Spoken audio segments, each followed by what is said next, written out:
Havia muito tempo que a morte escarlate devastava todo o país. Jamais uma peste fora tão letal e tão terrível.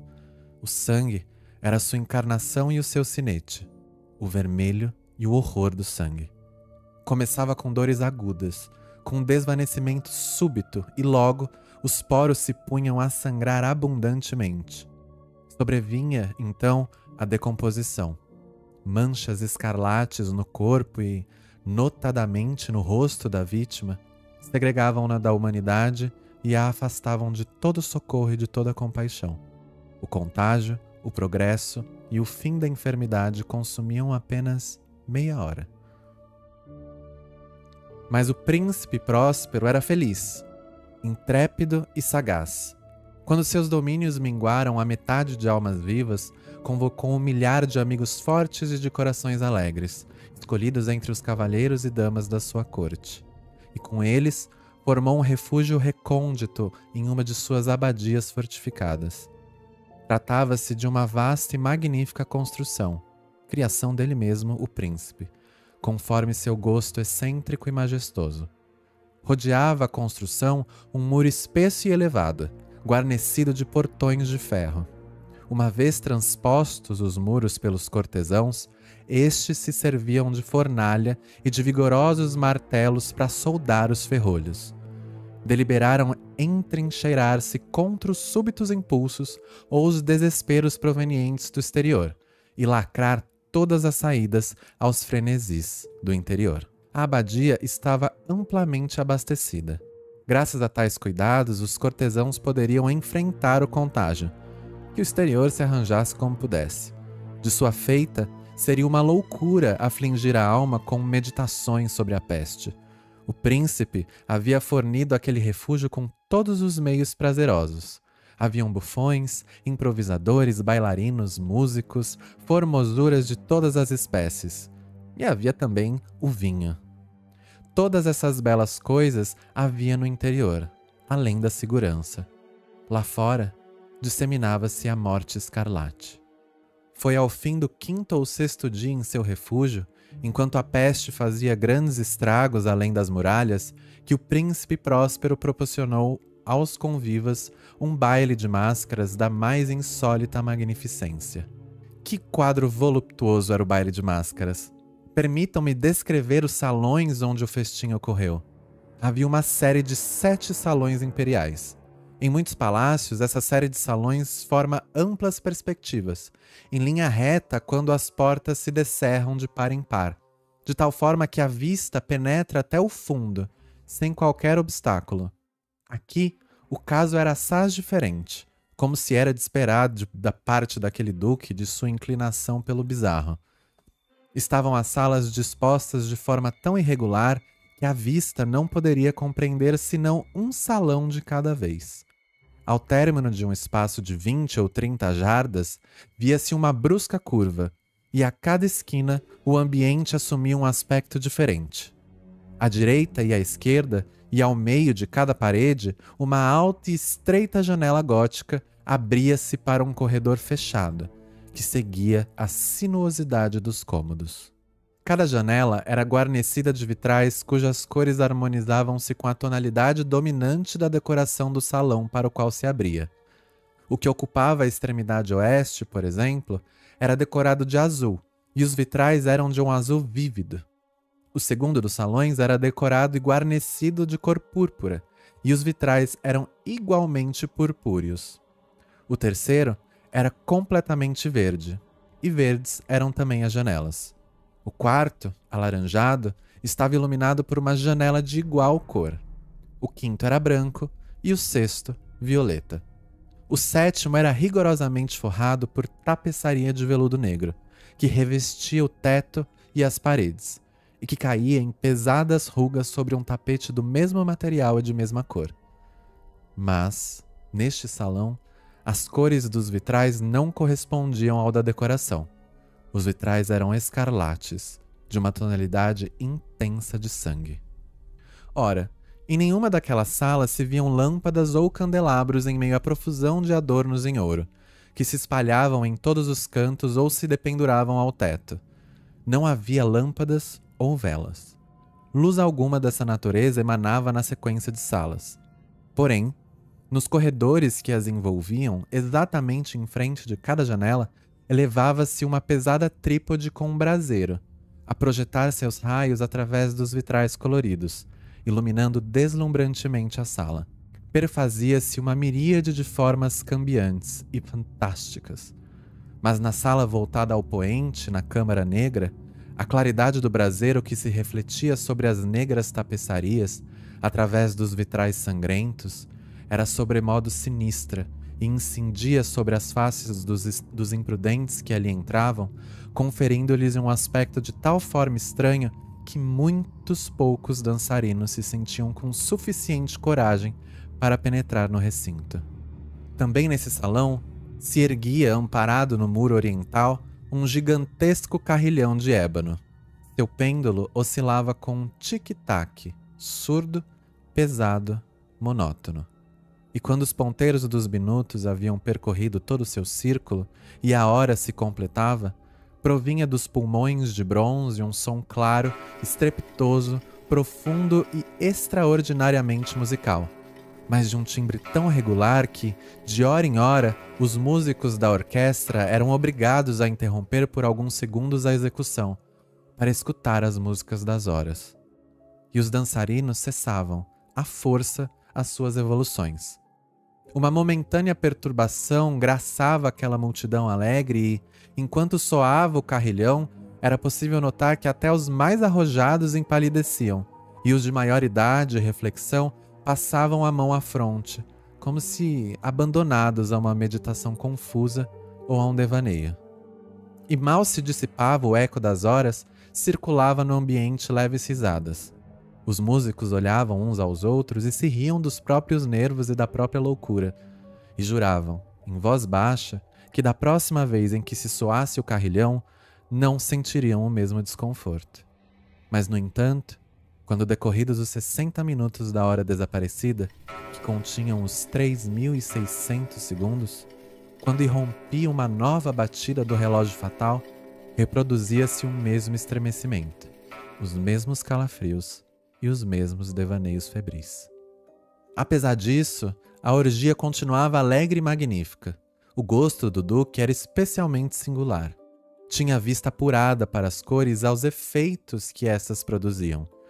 Desdenhava dos gostos da moda. Seus planos eram temerários e selvagens, e suas concepções brilhavam com um bárbaro esplendor.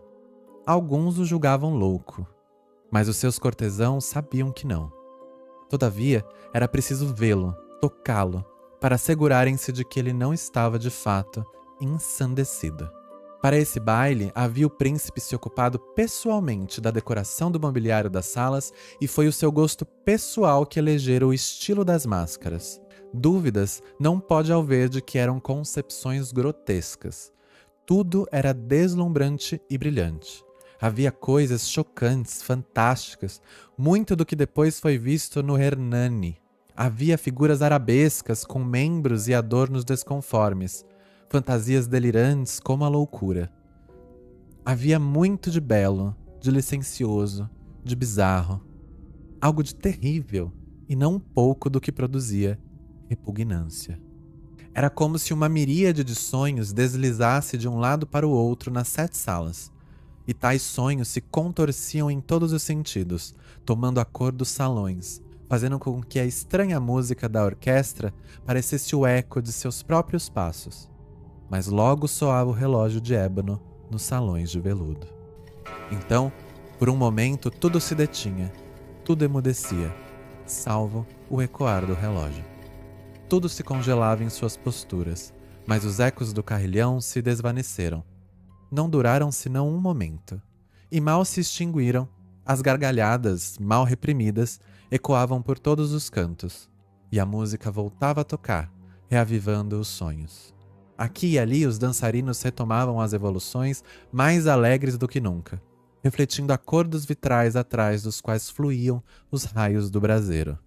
Porém, no salão do extremo ocidental não havia máscara alguma que se atrevesse a penetrar, porque a noite declinava. Ali se descerrava uma luz de um escarlate profundo, através dos vitrais cor de sangue, e a escuridão das cortinas tingidas de negro era aterradora. E, para aqueles que punham os pés sobre os tapetes, brotava do relógio de ébano um clangor ainda mais pesado, mais solenemente enérgico do que o que chegava aos ouvidos dos mascarados que se divertiam nos salões mais distantes. Mas esses outros salões estavam repletos, e o coração da vida ali febrilmente pulsava. E o baile continuava, chegava ao seu ápice, quando do carrilhão soou a meia-noite. Então, como já se disse, a música parou. Os que dançavam detiveram-se em suas evoluções, e a angustiante mobilidade a tudo dominou. Agora, porém, o carrilhão bateria 12 vezes. Dessa vez, porque ecoou mais longamente o carrilhão, inseriram-se nos pensamentos do que se atiraram à diversão um maior volume de meditações. E talvez por isso mesmo, muitos do que compunham a multidão, antes de se esgotarem os derradeiros ecos das últimas horas dadas, puderam perceber a presença de um mascarado, que até aquele momento ninguém notara. Tendo se espalhado aos sussurros a notícia daquela intrusão, insinuou-se na multidão um murmúrio indicativo de surpresa e desaprovação, que evoluiu para o terror, horror e repugnância. Numa multidão fantasmagórica como a que descrevi, era necessário sem dúvidas que fosse aparição absolutamente extraordinária para ensejar tal sensação. A licenciosidade carnavalesca daquela noite era realmente quase sem limites. Mas a personagem em questão havia transcendido a extravagância de um Herodes e ultrapassado os amplos limites do decoro que o príncipe estabelecera. Há, nos mais temerários corações, cordas que não se deixam tocar sem emoções. Até entre os depravados, para quem a vida e a morte são igualmente um brinquedo, há coisas com as quais não se pode brincar. Os convivas pareciam sentir profundamente a inconveniência dos trajes e da conduta do estranho. Era ele alto e delgado. Estava envolto com uma mortalha funerária da cabeça aos pés. A máscara que lhe ocultava as faces reproduzia fielmente o semblante de um rígido cadáver, que um exame apurado teria dificuldades em perceber o engano. Ora, aquela frenética multidão bem poderia tolerar e mesmo aprovar aquela desagradável figura. Acaso o mascarado não tivesse adotado a representação da morte escarlate. Suas roupas estavam enodadas de sangue e a sua ampla testa, assim como as suas feições, salpicadas do horror escarlate. Quando os olhos do príncipe Próspero focaram a espectral figura que, com solenes e enfáticos movimentos, feitos para melhor representar o seu papel, evoluía aqui e ali entre os dançarinos, caiu numa violenta comoção e estremecimento, tomado pelo terror e pela repugnância. E segundos depois, sua fronte turvou-se de ira. "Quem se atreve?" perguntou com rouca voz aos cortesões que o rodeavam. "Quem ousa a nos insultar com essa ironia blasfema? Segurem-no e tirem a máscara, para que saibamos a quem iremos enforcar, nos altos das ameias ao amanhecer." Encontrava-se o príncipe Próspero, ao pronunciar essas palavras, no salão oriental, ou câmara azul, e a voz do príncipe Próspero ressonou potente e clara pelos 7 salões, pois o príncipe era um homem impetuoso e forte, e a música havia cessado a um gesto de sua mão. Esses fatos ocorriam no salão oriental, sendo o príncipe ladeado por um grupo de pálidos cortesãos. No início, enquanto falava o príncipe, o grupo se movimentou levemente na direção do intruso, que esteve por um momento quase ao alcance de suas mãos, mas que agora, com passos firmes e majestosos, se acercava cada vez mais do príncipe. Mas, em razão do indefinível terror que a audácia do mascarado havia inspirado em todos aqueles que ali se reuniam, ninguém estendeu a mão para agarrá-lo, mesmo quando, sem qualquer obstáculo, passou a 2 passos da pessoa do príncipe. E tanto que a mesma assembleia, como que obediente a um só movimento, recuou do centro do salão às paredes. O mascarado seguiu, sem interrupção, o seu caminho, com os mesmos passos solenes e bem medidos, com os quais desde o início se distinguira passando da sala azul à púrpura, da sala verde à alaranjada, desta a branca e da branca a violeta, sem que houvesse quem o detivesse. Então, o príncipe Próspero, tomado de ira e de vergonha pela covardia momentânea, precipitou-se através das 6 salas, sem que ninguém o seguisse, porque um temor mortal se apoderara de todos os convivas. Brandiu um punhal e se aproximou a uma distância de 3 ou 4 passos do fantasma que se retirava, quando este último, ao aproximar-se da sala de veludo, voltou-se bruscamente, afrontando aquele que o perseguia. Ecoou um grito agudo e o punhal caiu como um relâmpago sobre o tapete fúnebre, onde o príncipe Próspero, tombou morto instantaneamente. Então, invocando a frenética coragem do desespero, a multidão de mascarados precipitou-se à sala negra e, agarrando-se ao desconhecido que se mantinha imóvel e ereto como uma grande estátua à sombra do carrilhão, viu-se presa de um terror inominável, ao perceber que não havia forma tangível alguma sob a mortalha e sob a máscara cadavérica. Todos reconheceram então que ali estava presente a Morte Escarlate. Ela se insinuara como um ladrão noturno. E todos os convivas tombaram, um a um, nos salões das orgias, manchados de sangue, morrendo na mesma postura desesperada em que desabaram. E a vida do relógio de ébano se extinguiu com a do último daqueles seres licenciosos, e murcharam as chamas dos braseiros, e as trevas, e a ruína, e a Morte Escarlate deitaram sobre tudo o seu ilimitado domínio.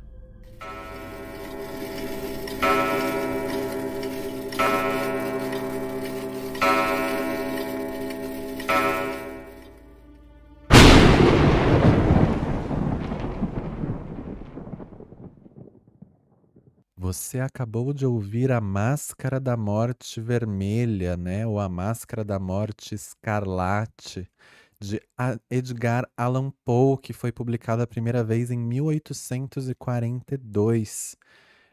Olha, eu vou falar para vocês que esse foi um desafio de ler, né? Esse, mais do que os outros contos do Edgar Allan Poe, né? Nosso Alanzinho, nosso Edgarzinho, tem um jogo de palavras e umas palavras difíceis, viu? Tem que estar com a chapa bem calibrada, mas que faz todo sentido com a narrativa do Edgar Allan Poe, na maior parte das vezes, aliás, todas as vezes, e aqui especialmente em que ele constrói um conto de fada como pensado pelos irmãos Grimm, né? Basicamente, se a Disney não tivesse feito adaptações.